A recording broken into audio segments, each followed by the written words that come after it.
Hello everyone, good evening. My name is Divya Singh. I am from toppers academy. आज जो NEET exam हुआ है उससे रिलेटेड मैं क्वेश्चंस को बॉटनी सेशन से स्टार्ट करूँगी। ओके, सो स्टार्ट करते हैं क्वेश्चन नंबर फर्स्ट से, which is from the botany and 101, and in spite the part we will discuss later. Okay, 101 to 125 discussion करा जाएगा। First question है, in spite of the interspecific competition in nature, which mechanism the competing species might have involved in a survival? Normally अगर हम survival की बात करते हैं, जिस तरीके से resources होगा उसी के basis पे ये प्रोसेस सर्वाइवल की होगी। दैट्स मीन जो फर्स्ट ऑप्शन है वो आपका करेक्ट ऑप्शन है। जैसा जैसा रिसोर्स होगा वैसे वैसे से पार्टीशन होता जाएगा। Now we will come on the second question. Second question match the following इससे था, जिसमें ये क्वेश्चन नंबर फर्स्ट कॉलम में अगर देखा जाए लिस्ट 1 में cells with active cell division capacity. Okay, अगर हम इसमें बात कर रहे हैं तो definitely just like a first A का अगर हम देखें, फर्स्ट ए का देखें, normally cells with the active जो कि मैच कर रहा है आपका मेरिस्मेटिक टिश्यू से। ओके, एंड आपके फर्स्ट कॉलम से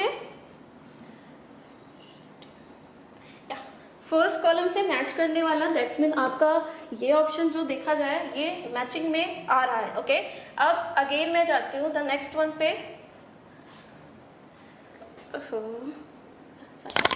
tissue having a cell similar in a structure and function. Definitely जो टिश्यू सिमिलर फंक्शन में एंड सिमिलर स्ट्रक्चर में होगी वो आपके सिंपल टिश्यू के कैटेगरी में आ जाएगी। ओके, नेक्स्ट अगर हम बात करें दैट्स ऑप्शन, अगर बी ऑप्शन देखा जाए तो आपका ये करेक्ट ऑप्शन की कैटेगरी में मैच कर रहा है। Then C is a first from the first. Okay, C अगर हम मैच करें from the first, definitely it is matching. Tissue having a different type of cells, definitely vascular tissue के अंदर जाइलम एंड फ्लोएम होता है, तो ये आपका आ जाएगा tissue having a different type of cells. And the last category जो कि आपका dead cells with a highly thicken and walls of narrow lumen, that is from the scleroid cells. Okay, so the first option is correct option. The first option is a correct option from the question number 102. Now we will come on the third category.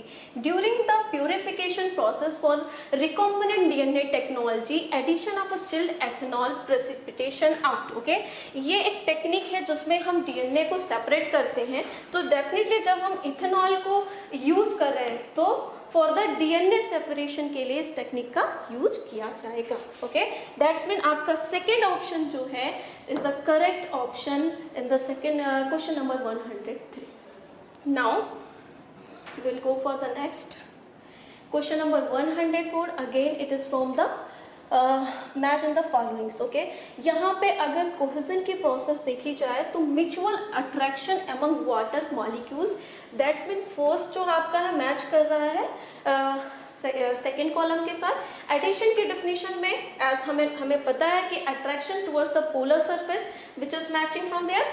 अब next आ जाता है guttation which is very very normal. अगर guttation process में देखा जाए तो water loss होता है इन लिक्विड फेज पे।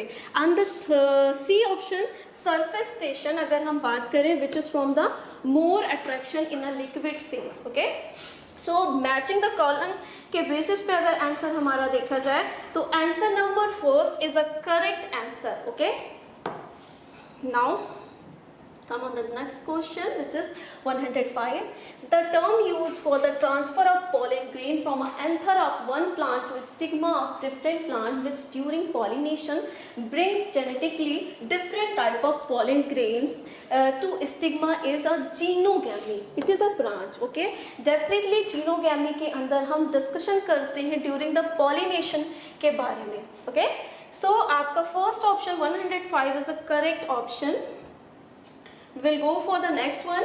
106. Which of the following stage or meiosis involve division of centromere? Okay, centromere का डिवीजन आपका एनाफेज सेकेंड में स्टार्ट होता है। As I have a diagram, in a diagram is completely visible. Okay, the centromere is completely going to divide like this, we can just observe.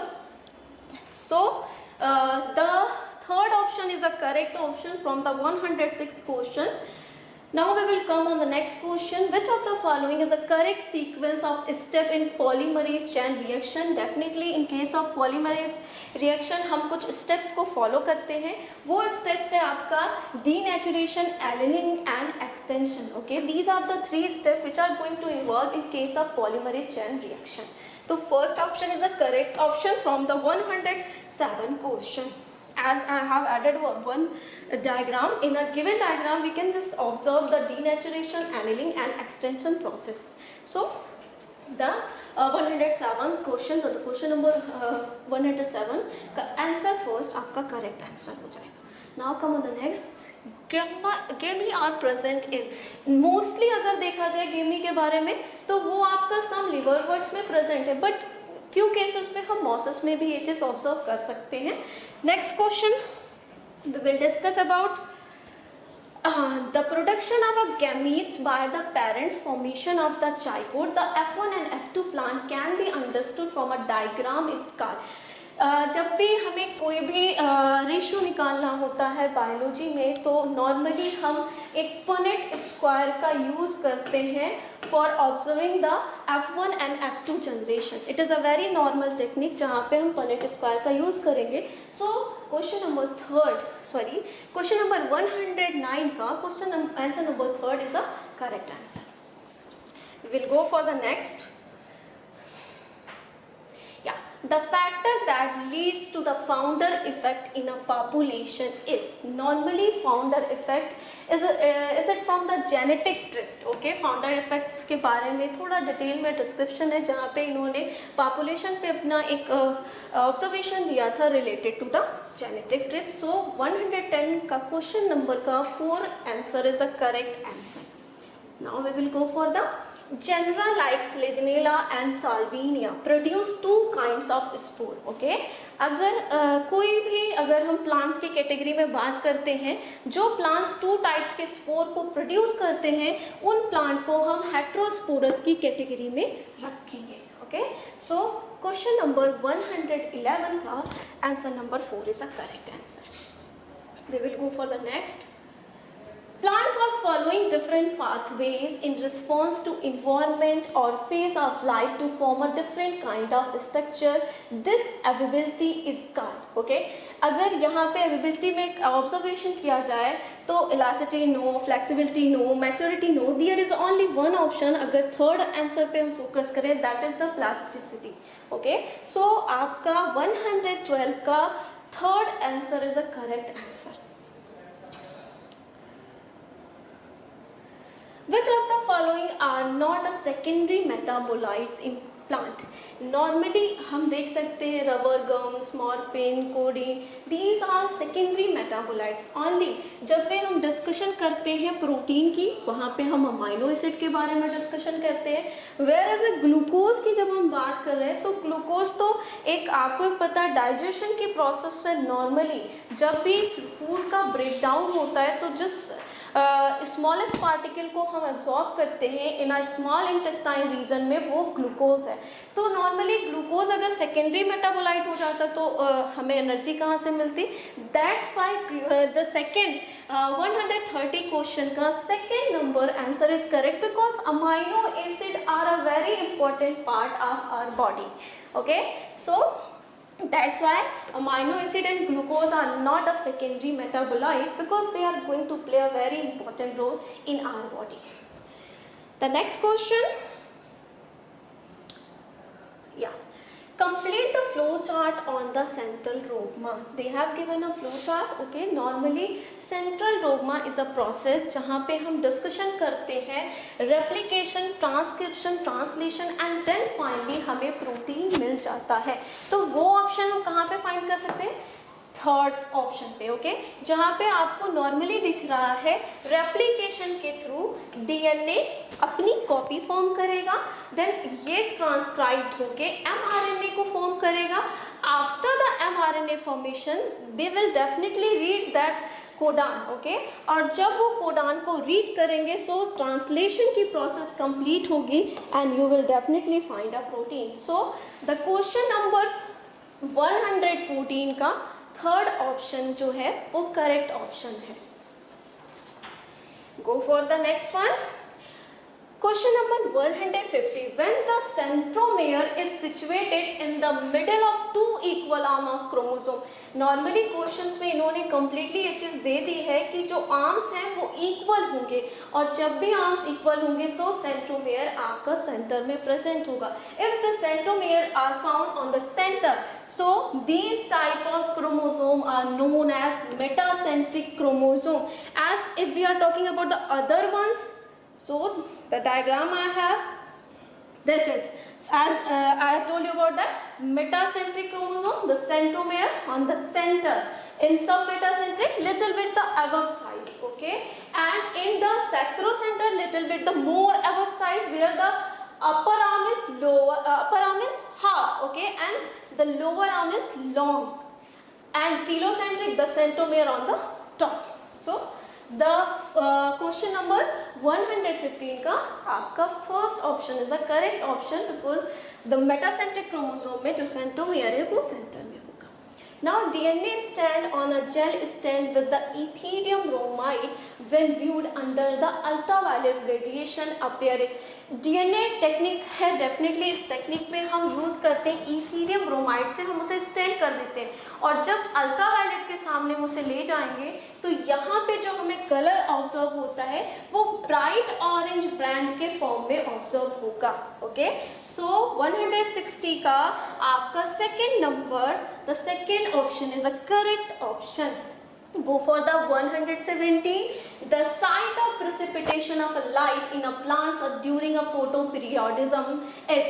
Photoperiodism वो आपका topic हो जाएगा जहाँ पे हम डिस्कशन करते हैं about the period of light just like a dark and light region की. As I have one a diagram.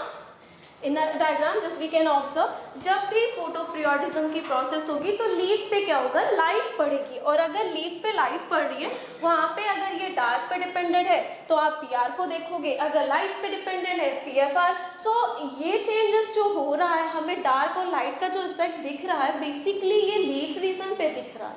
Okay, सो आपका कौन सा region, leaf region. The fourth option is a correct option for the photoperiodism. We will go for the next. Yeah, I think I left it. Yeah. Question number 18. When targeting involving gene amplifies is attempt in a individual tissue to treat a disease. जब भी हम बात करते हैं gene से related, jeans amplification यानी आप gene को ट्रीट करने की कोशिश कर रहे हो तो normal it is very common कि हम यहाँ पे जीन थेरेपी को इन्वॉल्व करके क्या करेंगे, जीन यानी कोई भी इन्फेक्शन अगर जीन पे हो रहा है, जीन कहाँ पे लोकेटेड है, as normal this is a cell having a nucleus. Inside the nucleus there is a thread like structure known as chromatid. Whenever you will open the chromatid, okay, normally chromatid कब open होगा, जब भी cell division की process होगी, क्योंकि at the time of cell division जो आपका chromosome है क्रोमेटिड है, ठीक है, वो क्या करेगा, अपने आप के शेप को चेंज करेगा बिकॉज डीएनए को अपनी कॉम्प्लीमेंट्री फॉर्म करनी है. ओके, तो यहाँ पे इस केस में क्या होगा, सेंट्रोमेयर जो है बेसिकली ये thread like structure now converted in a ribbon shape structure. Normally girls जो अपने हेयर्स में यूज करती हैं इस शेप के स्ट्रक्चर में ये कन्वर्ट हो जाएगा. Okay, and the ribbon like structure basically known as chromosome. Okay, और इस क्रोमोसोम को जब हम क्या करेंगे, अगेन रीओपन करेंगे, then double helix structure of DNA मिलेगा. बेसिकली इस डीएनए पे हमें स्मॉल सेगमेंट पे जीन दिखेंगे. Okay, whenever we are trying to treat the genetical disease, okay, whenever we are trying to open just like हम कोई भी disease अगर जीन के बेसिस पे ट्रीट करते हैं then under the gene therapy हम इसे ट्रीट करेंगे. Now I will go for the next. Which of the following plants is monoecious. Normally अगर देखा जाए कैरिका पपाया, ठीक है, marchantia as well as cycas, these are the dioecious, but whenever we are talking about the Kara, okay, it is a algae which is a monoecious. Normally it's This is a very common example. I will go for the next. Which of the following is not an amplification of PCR polymerase chain reaction? Biotech से बहुत सारे questions आए हुए हैं, okay और very common basis पे questions बने हैं. अगर हम पीसीआर टेक्निक में बात करें तो पीसीआर हम करते क्यों हैं? There is a option. The first option is molecular diagnosis. Yes, definitely. For gene amplification, yes, definitely. Purification of isolated protein. The third option, as they mentioned, अगर हम नॉर्मली पीसीआर का use purification of isolated protein के लिए, no never, okay हम purification of isolated protein के लिए कभी भी पीसीआर का यूज नहीं करते हैं. Detection of gene mutation definitely किया जाता है. सो थर्ड ऑप्शन 120 का third option is the correct option. Okay we will go for the next one. Now again the match the following, which is really very easy. Just like a Christie, normally हमें ये पता है जो Christie है, okay, it is a infolding in mitochondria, okay.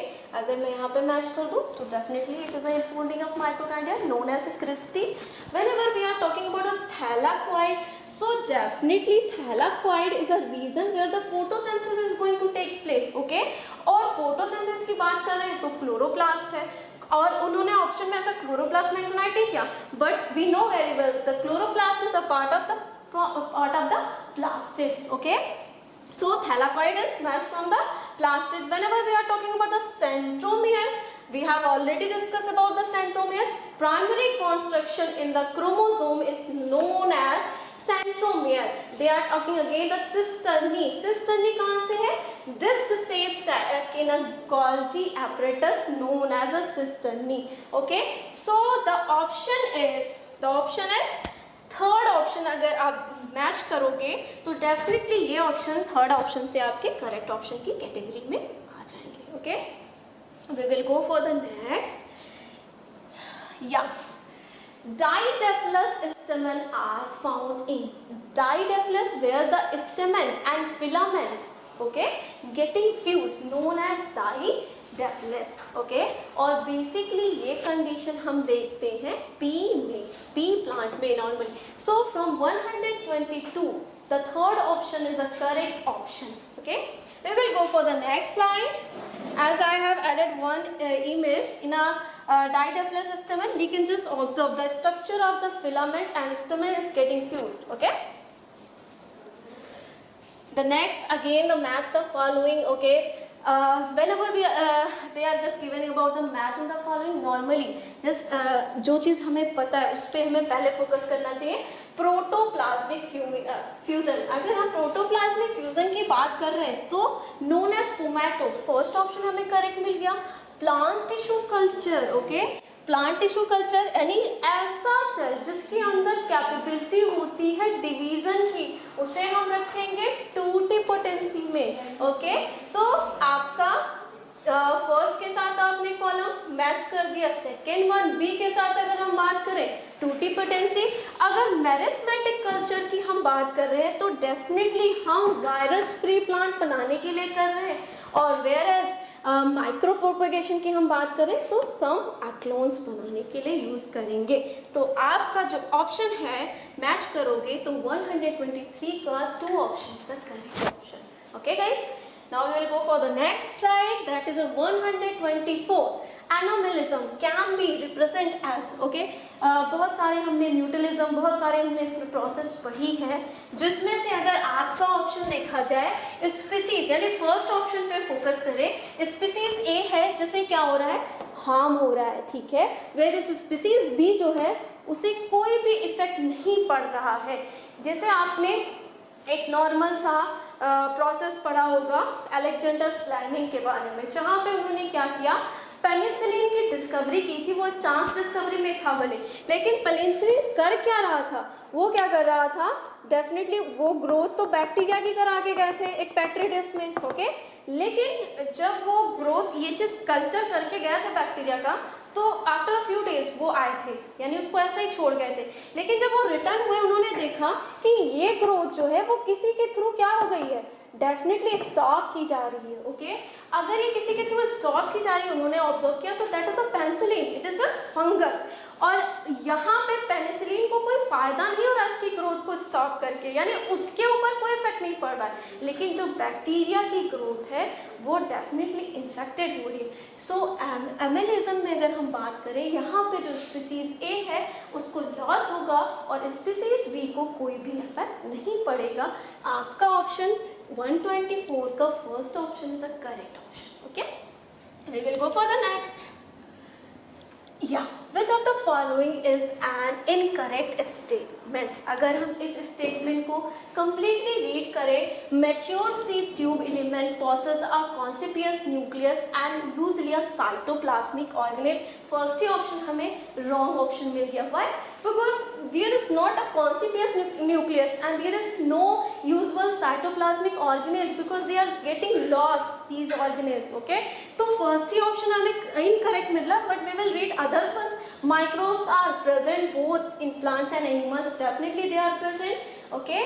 the prenuclear space form a barrier between the materials present inside the nucleus and that of the cytoplasm, right? Correct। Nuclear pores act as a passes for protein and RNA molecules in both direction between nucleus and cytoplasm।